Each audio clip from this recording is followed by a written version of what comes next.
dear mates and tutor. My name is Sandra Carolina Borges. Today is 28th from June from 2021. And this is the explanation of the conceptual map. The problems that we identify in the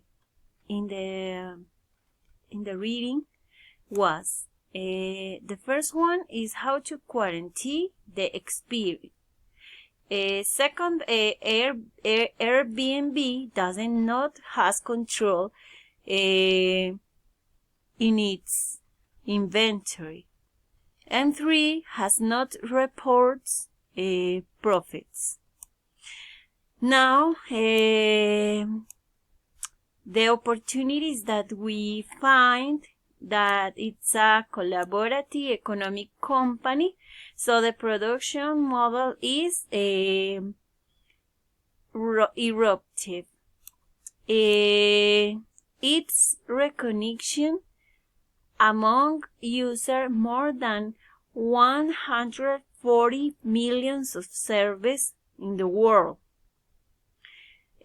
Some causes of the problem is that Airbnb has focused on the growth of the expanse of profits, and Airbnb's business model makes it an intermediary between the property and the owner.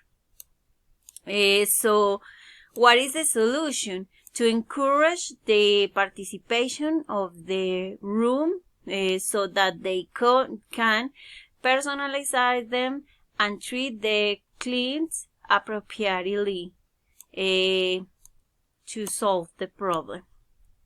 This is the analysis of the case of Airbnb. Thank you all.